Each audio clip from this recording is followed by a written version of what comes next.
Welcome to Sound and Fury. I am Eric Wilfred Watson, author of Becoming Quincy and Judas Kiss, which you can buy on Amazon.com. And I'm Hugh Frank, and I once journeyed to the top of an incredibly funny mountain. It was hilarious. Speaking of things that are awful, we're going to talk about the most recent Matrix movie, which I saw when it was new. I told him not to ever watch the thing because it was horrible. He didn't listen. He watched it. So this is a review of a movie that came out a long time ago that everyone has already forgotten about.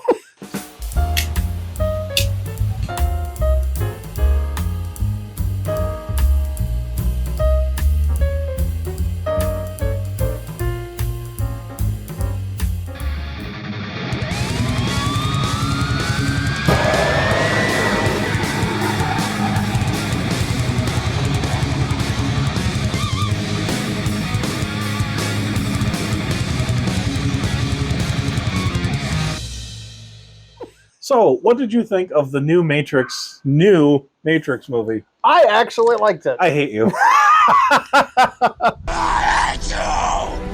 So it brought back nostalgia. One of the things, so this actually came from watching The Acolyte, and in the first opening sequence of the Acolyte, spoiler alert, Carrie-Anne Moss's character, Jedi Master Trinity, gets killed in chump fashion. Not quite the same as Boba Fett, but not heroic at all. Anyway, so found myself, after watching The Acolyte, had the Disney menu pulled up and thought, hey, look there's Matrix Resurrections. And what compelled me to watch it was Satan? Could it be Satan? just kind of wondering, I have this feeling of what are my old friends up to? Oh. I realized that their story continued and I didn't know it. And so from the aspect of, these are a couple characters that I know they're in a new movie, and I originally was compelled to not really watch it because I listened to the reviews and me. and you. I should never listen. But let's check in on my old friends and see what they're up to. And there was a lot of weirdness, and it was meta within meta within meta within meta, and there was that. I found that to be kind of interesting, not the way I would choose to tell a story, but it was, I don't know, it was still good. I actually genuinely enjoyed watching it. I thought it was better than the third one. Right there around with the second one. Of course, the original Matrix you can't possibly beat. So if I was gonna score it, it'd be somewhere in the bottom two. But still good. And How did you feel about the whole concept that Neo is out in the real world again with no memory that he was the one, that he's alive somehow, and that he's a video game programmer, and it was all a movie? With the modern times and the propaganda that's being pushed on us, and our lack of ability to remember who we are as individuals, I find it completely believable. Okay. People allow themselves to believe things that are being pushed upon them. And if you have a trained psychologist telling you that things aren't real, that this is reality and this isn't, people that suffer from hallucinations, people that are genuinely mentally ill, can't tell the difference between reality and fantasy. They have to rely on others to tell them what's real and what isn't. There's somebody watching our video on the toilet right now going, this is the worst Shakespeare play I've ever seen. Well, yeah, how's that any different from any other day? But the point is that I don't remember the movie too well. The psychologist was actually one of the sentient programs, right? It was Doogie Howser. Yeah, okay. He was. So, wonder if Doogie Howser got a degree in psychology and stopped practicing physical medicine and started practicing. That's what it was. That's what it was. So Doogie Howser is actually in the Matrix universe. Doogie Howser is actually in the Matrix universe, yes. So, and he did a good job, as always. Neil Patrick Harris is a great actor. it's a slightly different role than other one. Mhm. Like it's different from Barney and How I Met Your Mother because he was a very shallow character. In this one, he was very controlling and very. He came across as being very caring while he was in the psychology role, and they eventually realized that he's the villain. There's a new twist on Morpheus, which I didn't really like. That twist, and that it was actually an AI, but it was like people were being recreated to kind of fit this mold that Neo had kind of subconsciously created, I guess. I don't. Sorry. Oh, they did have a callback to the Oracle being gone. You know, and the original actress that played the Oracle in the first two movies died between 2 and 3, so that's why she wasn't in the third one.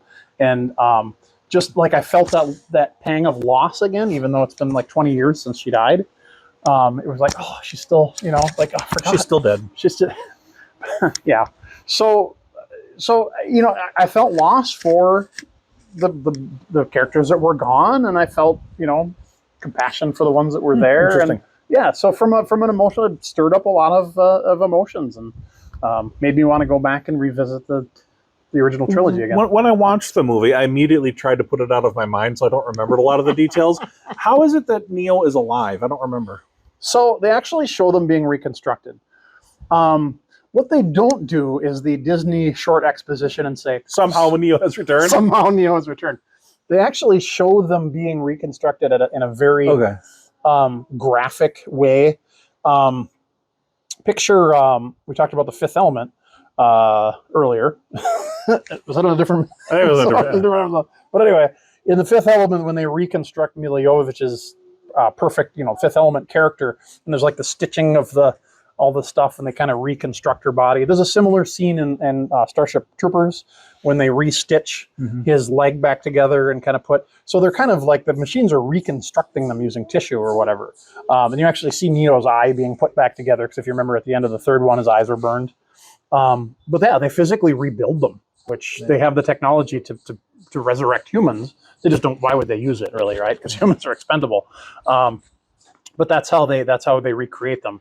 The idea that Neo and Trinity being close together but not too close ended up generating like this massive power source was a little bit weird. But you know, if you kind of suspend your disbelief in the whole thing, I mean, humans are a net energy loss anyway. The whole idea of the Matrix, you know, getting energy from human beings, you know, the bioelectricity that's generated and all that kind of stuff, it's less than the energy put into a human being. We are net consumers, not producers of energy. So the whole idea is not feasible. But And even if it was, why would humans be the best animal for that? Why wouldn't there be like a giraffe matrix out there somewhere? Well, maybe they're too big. Maybe probably a cow. yeah, like the cow matrix. Cow farts, yeah. I mean, you could the methane from cow farts. Yeah, just have a cow matrix. We're all just in an endless field mooing at each other. Morpheus. That would be an interesting movie. Yeah, so Why not electric eels? Wouldn't that'd probably be good. yeah, they'd be eel Or like geothermal, or literally anything other than people. But whatever. Yeah. I mean, that's just It's an excuse to have the computer reality. Yeah. It doesn't matter. So you already have to suspend disbelief in order to get into the whole Matrix thing anyway, right? So and who knows, maybe the computers just needed to do something so they wouldn't get bored. Like, hey, look what we can do with these people. So the whole thing was a little bit of a reach to bring them back, but then again, what else are you going to do, right, to make another movie? Well, you can, I guess you not can just leave it. Leave well enough alone. You could, but I don't like the way the Matrix ended. That's the worst part of the third movie. I'll give you that. Is that it left? I'll give you that. Yeah, just left me wanting for, you know, a good closure would have been good, right? But instead you have like, is Neo alive or dead? I mean, we find out 20 years later that he was indeed dead. You never really saw him die per se. They just kind of scooped him up and hauled him over. He's basically a copy of Neo, not the actual Neo. Like, he's Neo 1.0 or 2.0. Neo 2.0. Kind of is. That would have been a better movie name. Matrix Neo 2.0. There you go. Yeah. There you go. But that's the other You're right, thing. though. I didn't like how the Matrix trilogy ended at all. Yeah. So they needed, and there, there's rumors there's going to be a fifth one. Yeah, I saw that too. And I think the fifth one would be good. You kind of needed to have a little bit of suck in this movie because, in order to kind of That's a criteria of everybody most put movies. back It has together. to suck at least a little bit. Well, but I mean, in order to have the storyline devoted to, this, right, to get everybody back together and on the same page. But they brought back, I would say her name was Sati. I'm probably getting that wrong, but the little girl from the second Matrix movie, she's all grown up now in the third one, and she's like an actual character. And I don't know if it's the same actress or not. I didn't even look. I'll spend 30 seconds if I feel like it and Google it and put it on the screen. If not, I'm just pointing at nothing. Oh, it's Hulk Hogan again. Oh no! Okay, this is the name. There we go. Or names, depending on what we find out. Yeah. So a lot of nostalgia. They brought back the Merovingian. He was one of my favorite characters in there. He was very heavily, I think, in the second one.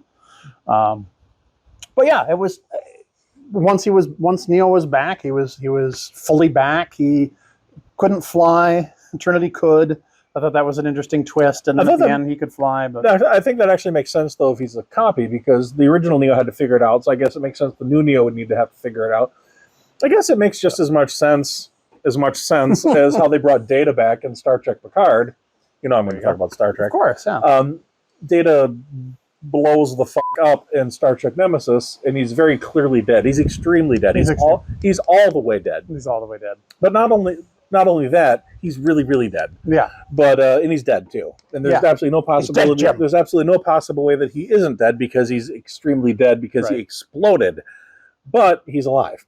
So the way they did that is they brought back. They found like one subatomic particle of Data and like reconstructed him from that one neuron. Okay, fine, whatever. Right. It's a way to get Brent Spiner back in the whatever. Yeah. But that version of Data dies at the end of Star Trek Picard Season 2. So they need Data again for Season 3. So they bring him back a completely different way. And that's the B4 download. In Star Trek Nemesis, B4 has Data's memories implanted into his brain. Very Matrix style, by the way. They literally plug a thing in the back of his head and upload all the knowledge of Data. Very Matrix. All of Data's data. A literal Data download. Yes. Or upload, whatever. But a load of data. They made a point in Nemesis of talking about, hey, it's another you. I disagree. That's not another me. They made a point. Even if he had all my memories, he would not be me because I am me. So they just like pretend that conversation never happened. The B4 robot malfunctioned, but the memories of Data were implanted into a physical kind of flesh and blood robotic body, which is how the Picard robot is. Right. Picard's ages and all that kind of stuff. The gift of age, I believe. Yeah, which is just a silly excuse that the actors got older, but whatever, just go with it. So they brought him back twice. Same thing with Terminator too. They brought him twice. Brought him back twice, two different ways, and but I don't think it's actually Data. It's just a copy of him. The way they explained it, I think it's just a copy. Yeah, and I guess it's the same way with Neo, kind of, and Trinity, kind of. It's just a bunch of hand waving. It's like, okay, it's Data. Just go with it. Right. Yeah. I mean, it's Neo. Just go with it. Somehow he returned. Like, just it's Palpatine. Just go with it. Exactly. It's an actual Star Wars movie. Just go with it. But the Sith came back the very next day. The worst part about the whole somehow Palpatine has returned is like so much of Star Wars now is devoted to the backstory of how he eventually returned, and like they needed Grogu's blood and the like. Could we just leave it at somehow he returned and it's like just F the rest of that storyline and just tell a Star Wars story that doesn't have to do with all of the Emperor's plans and all of his trying to return and all that kind of stuff. Like, whatever, he returned. Let's just move on. Like, no matter how you explain it and try to retrofit your explanation into that stupid line, it doesn't matter. So, anyway, it just sucks. How do you feel about legacy sequels in general? there's some controversy about that. Is this long enough ago to be a legacy sequel?